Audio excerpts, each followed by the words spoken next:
For Inside Carolina, I'm Taylor Vippolis, and this is the Insider Rundown, where I'll cover what I'm hearing when it comes to UNC football. Coming off an embarrassing loss as a 23.5-point favorite against Virginia, Carolina is heading to Atlanta looking to get its season back on track, hoping for a big bounce-back performance. The narrative this week in the Kenan Football Center has centered on not letting a loss beat them twice, and the belief from Carolina's coaches is that the Tar Heels will kick off on Saturday with an inspired effort.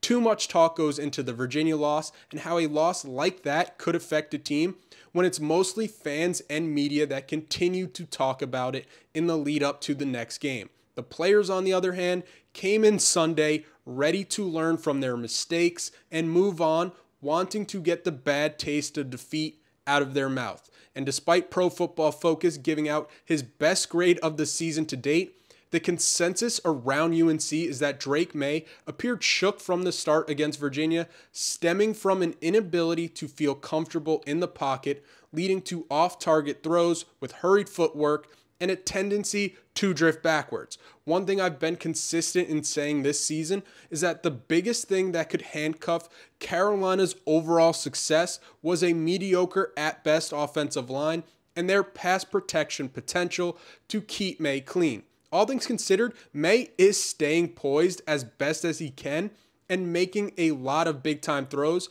but on the whole, UNC missed so many opportunities on offense with linemen that look like turnstiles at times.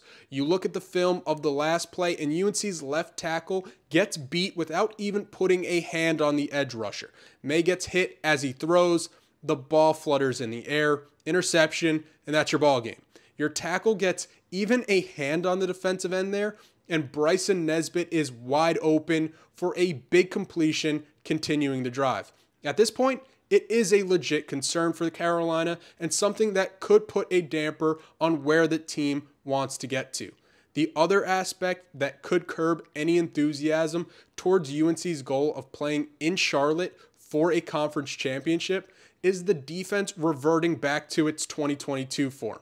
Because after a strong start to this year on that side of the ball, against Virginia, we saw a defense that looked a lot more like the former, getting gashed on the ground for a season-high 228 yards. With football being such a copycat game and opponent game plans carrying over week to week, a majority of UVA's success came off things that they saw work for App State. And if Virginia saw that, and App State saw that, you can bet North Carolina will be challenged by Georgia Tech with similar concepts until they prove they can stop it.